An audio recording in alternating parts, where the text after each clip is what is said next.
The Aliens vs. Predator Dark Horse comics from the 90s are really kick-ass. I particularly like the story that takes place surrounding the character Machiko Noguchi.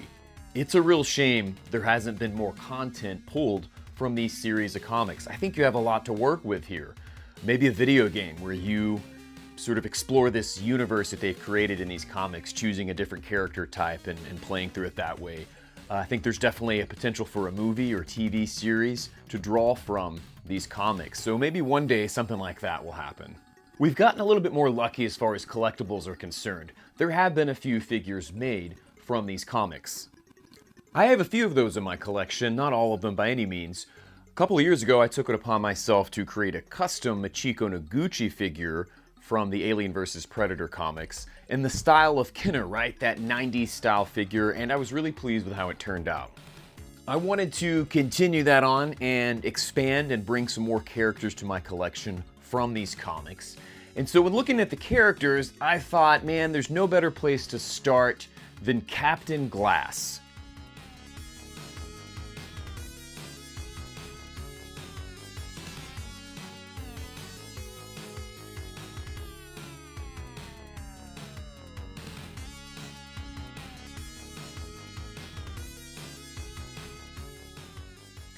His character is introduced right after the Aliens vs. Predator Prey series and sort of in the middle of Machiko Noguchi's storyline in the Alien vs. Predator Duel series.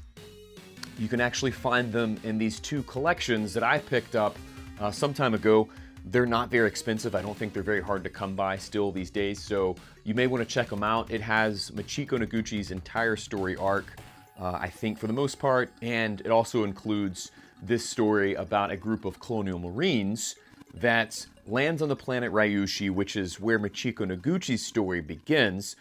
So by the time this platoon of marines lands on the planet Ryushi, Machiko Noguchi's gone. She decapitated a xenomorph queen, so she's doing all right for herself, good for her. And she was actually inducted into a Predator clan. So girl doing okay. But these marines, however, not so much. Unfortunately, they've landed on the planet Ryushi where there is just a battle royale happening of predators and xenomorphs. That's what the predators do. They land on the planet, they dispatch these eggs that they've harvested, they hatch the xenomorphs and so on and so forth, and they battle out, right? And the Marines are stuck in the middle of this. And by this point in time, the Marines that have landed on Ryushi are well aware of the events that happen in LV-426, but nothing can really prepare them for what they're about to face. And throughout this, I won't give away too much. Again, I know I've given away a lot already, but spoiler alert for sure if you don't want to hear what happens. The Colonial Marines, put up a good fight, but essentially it's just too much for them to handle. And they all get wiped out besides one Marine, and that's Captain Glass.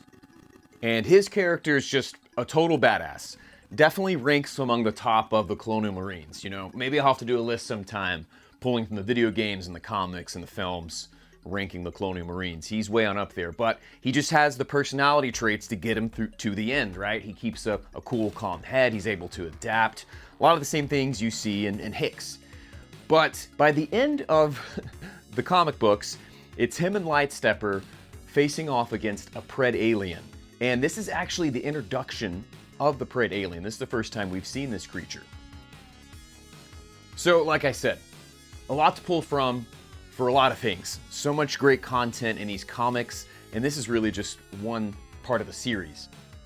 After doing some planning and looking into how I was going to achieve this, I decided to go ahead and do both the Kenner style action figure and the larger 1/12 scale figure, because looking at it, they were going to come together really, really easy. And so I thought, well, why not kill two birds with one stone, or two Xenos with one pulse rifle?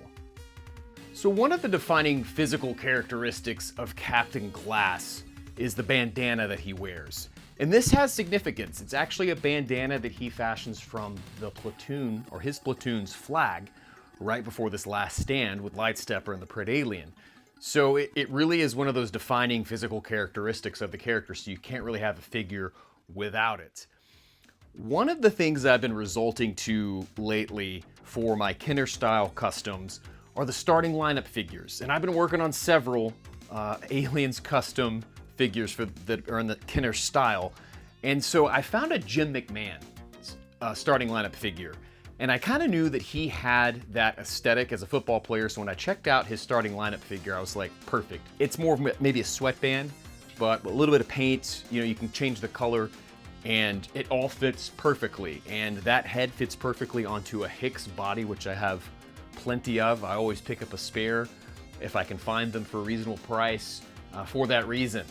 And that's really it. That's all I had to do. I wanted to keep the body the same. Now, I guess I could maybe go the route of just taking off the armor somehow and having a body that's from a different toy, maybe a Jurassic Park figure. And it looks like maybe he just has his fatigues on underneath it without the armor.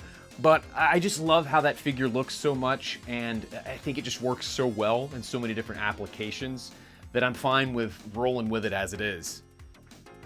And of course I use the NECA pulse rifles with these figures, and it's wild to think that they scale so well because those figures are so much bigger, but it just works. I mean, it's a bit over exaggerated, maybe the size, but again, it doesn't seem too out of place for a 90s figure, right? Everything was huge. Maybe I need to give him a grappling hook or a grenade launcher. You had to have one of those in your line. So I was really happy with how this quick and easy custom came about. You know, you pop the head off one figure in some boiling water and you attach it to the other, and it's really that simple. As easy as it was to do the Kenner custom with Captain Glass figure, I feel like the 1/12 scale was equally as easy because so many figures are released in that scale. It's kind of like the standard these days. And so it really only took 2 figures to swap parts to make this work. First off, for the body, the Falcon figure from the G.I. Joe Classified line. And that body itself has become a great troop builder base for different Colonial Marines. I have a couple others that I've worked on and a few more that I plan on working on, but that body's perfect. And that figure also comes with a scarf. Falcon comes with a scarf. So that easily fit onto Duke's head from the G.I. Joe Classified line. But I went the route of the Retro series. I like the way that head sculpt looked a little bit better. And so just by swapping out the heads, putting the scarf over the head as a bandana, you have your Captain Glass figure. And what's great is Gridiron Studios has their Colonial Marine armor available that slides right onto that figure, fits on perfectly. You slap a pulse rifle in, you could use NECA or the ones provided by Gridiron Studios because they do such great work there. You're basically done, and you have a Captain Glass figure in the 1/12 scale. So it comes together extremely, extremely easy.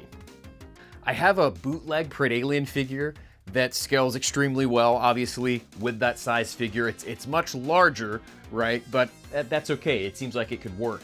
But I think it's great having that size figure.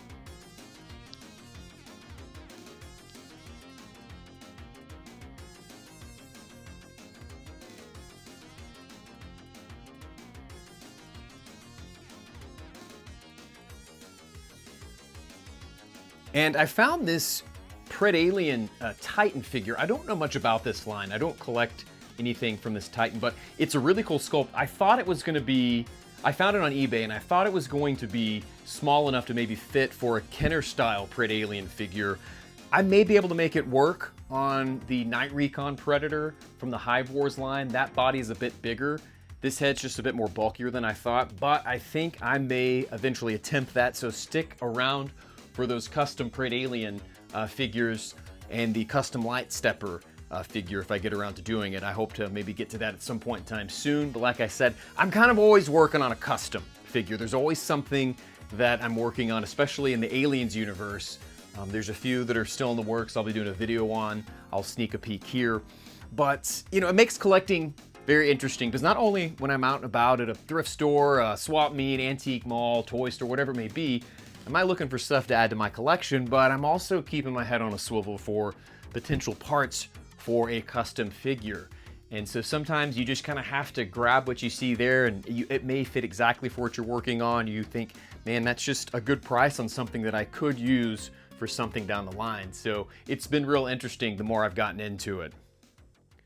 If there's a custom that you'd like to see me attempt, drop a line, let me know. Maybe I'll get bold and give it a shot, depending on how difficult I think it may be. I mean, some of this stuff comes together pretty easily, It's relatively new to me. I'm sure there's a lot of people that are like, I can't believe you're taking apart these G.I. Joe classified figures.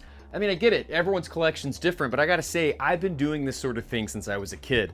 I Frankensteined a lot of my figures, especially G.I. Joes, so it's just part of how I collect, and I love adding things to my toy collection that you just may not find anywhere else or until someone else decides to make it. But if you're new here and you've liked what I've talked about in this video, I've done a few other custom figure videos as well. I also love to talk about movies, movie merchandise, video games, those god-awful but sometimes great movie licensed video games. I plan on talking about some more music as I develop my channel, so yeah, if you like what you see, hit subscribe, hit the notification, share it with a friend. It'll go a long way. I truly, truly appreciate everyone that tunes in. And it's like I say at the end of my videos, let's be kind as we rewind and fast forward through time. Thank you so much for stopping by 2 Day Rentals.